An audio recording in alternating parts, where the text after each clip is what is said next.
ರಥಸಪ್ತಮಿ ಸೋಮವಾರದಿಂದ ಶನಿವಾರ ಸಂಜೆ 6 ಗಂಟೆಗೆ.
ಸರ್, ಭೈರವಿ ಫೋನ್ ಪಿಕ್ ಮಾಡ್ತಿಲ್ಲ. ನಾನು ಟ್ರೈ ಮಾಡ್ತಾನೆ ಇದ್ದೀನಿ, ನನಗೂ ಸಿಗ್ತಿಲ್ಲ. ನನಗೆ ಟೆನ್ಷನ್ ಆಗ್ತಿದೆ ಸರ್. ಇಲ್ಲಿ ಶಾಸ್ತ್ರಗಳು ಬೇರೆ ಶುರು ಆಗೋಗಿದೆ ಸರ್. ಟೈಮ್ ಬೇರೆ ಹೋಗ್ತಾ ಇದೆ. ನೀವೇನು ಯೋಚನೆ ಮಾಡಬೇಡಿ, ಭೈರವಿ ಟೈಮ್ ಸರಿಯಾಗಿ ಬಂದೇ ಬರ್ತಾಳೆ. ಹಂಗಾದ್ರೆ ಅಷ್ಟೇ ಸಾಕು ಸರ್.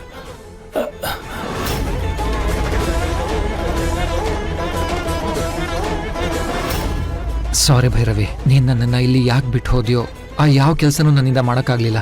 ನಾನು ಅಣ್ಣನ ಹತ್ರ ಬರೋಷ್ಟ್ರಲ್ಲಾಗ್ಲೇ ಇವರೆಲ್ಲ ಸೇರ್ಕೊಂಡು ಅವನನ್ನ ಮದ್ವೆಗೆ ಒಪ್ಪಿಸ್ಬಿಟ್ಟಿದ್ರು. ಈಗ ಈ ಮದ್ವೆ ನಿಲ್ಬೇಕು ಅಂದ್ರೆ ನಿನ್ ಭವಾನಿ ಅತ್ಗೆನ ಕರ್ಕೊಂಡು ಬರ್ಲೇಬೇಕು.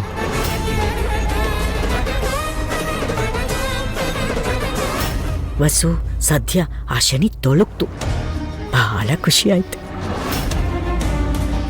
ಛೇ, ಇಬ್ರು ಫೋನ್ ಪಿಕ್ ಮಾಡ್ತಿಲ್ವಲ್ಲ. Bhairavi please come fast.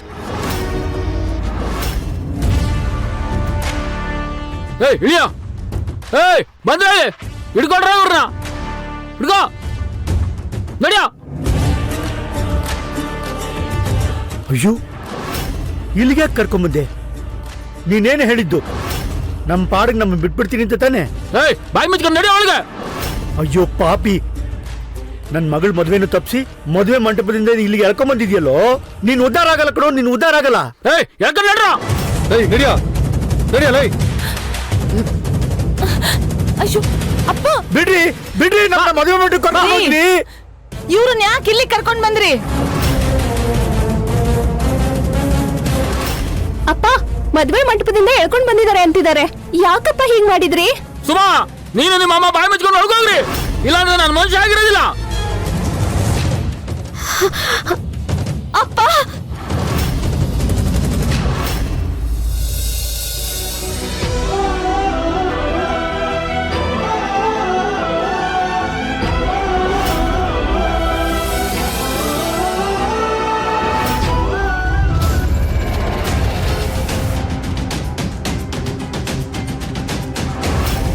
ಓ ನೀನೇನಾ? ನನಗವತ್ತೇ ಡೌಟ್ ಇತ್ತು, ಆದ್ರೆ ನಾನೇ ನೆಗ್ಲೆಕ್ಟ್ ಮಾಡ್ಬಿಟ್ಟೆ. ಅಕ್ಕ, ನಾನು ಅವತ್ತೇ ಧೈರ್ಯ ಮಾಡಿ ನಿಮಗೆಲ್ಲ ಹೇಳಿದಿದ್ರೆ ಇಷ್ಟೊತ್ತಿಗೆ ಕೇಶವ್ ಅಂಕಲ್ ಮತ್ತೆ ಭವಾನಿ ಅಕ್ಕ ಅವತ್ತೇ ನಿಮಗ್ ಸಿಕ್ತಿದ್ರು. ನಮ್ಮ ಅಪ್ಪನ ಬಣ್ಣ ಅವತ್ತೇ ಬಯಲಾಗ್ತಿತ್ತು. ಸುಮಾ, ಏಯ್, ಅವಳನ್ನ ಯಾಕೋ ಗದರ್ತೀಯಾ? ಹುಲಿ ಹೊಟ್ಟೆಲಿ ಹುಲಿನೇ ಹುಟ್ಟೋದು, ನರಿ ಹೊಟ್ಟೆಲಿ ನರಿನೇ ಹುಟ್ಟೋದು. ಆದ್ರೆ ನಿನ್ನಂತ ಪಾಪಿ ಹೊಟ್ಟೆಲಿ ದೇವ್ರಂತ ಮಗಳು ಹುಟ್ಟಿದಳ ಕಣೋ. ಇದೆಲ್ಲ ಆ ತಾಯಿ ಮಾಡಿರೋ ಪುಣ್ಯ. ಅವ್ರ ಪುಣ್ಯನೇ ನಿನ್ನ ಇಷ್ಟು ದಿನ ಕಾಪಾಡಿರೋದು. ಆದ್ರೆ ಇವತ್ತು ನನ್ನ ಮಗಳು ಬಂದಾಯ್ತು. ಇನ್ಮೇಲೆ ನಿನ್ನ ಆಟ ಎಲ್ಲ ಬಂದ್ ಮಾಡ್ತಾಳೆ, ನೋಡ್ತಾ ಇರು. ಮಗಳ ಯಾರ ನಿನ್ನ ಮಗಳು?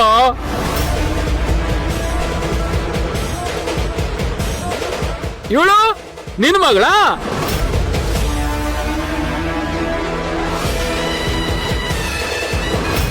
ಹೌದು, ನಾನು ಅವಳು ಒಂದೇ ಮನೆಗೆ ಸೊಸೆಯಾಗಿ ಹೋಗ್ತಾ ಇದ್ದೀವಿ ಅಂದ್ಮೇಲೆ ಅವಳು ನನಗೆ ತಂಗೇನೆ.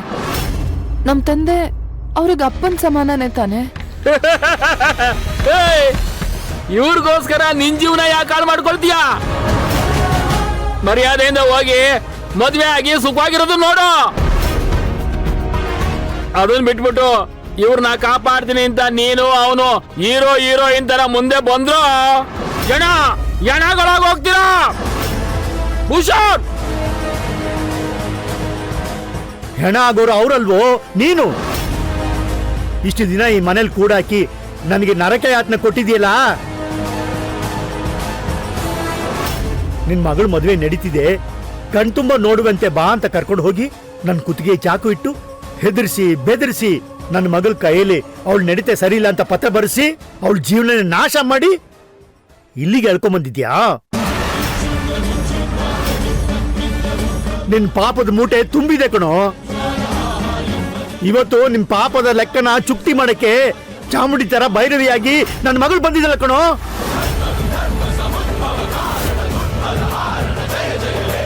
ನಿನ್ನ ಸಂಹಾರ ಮಾಡ್ತಾಳೆ.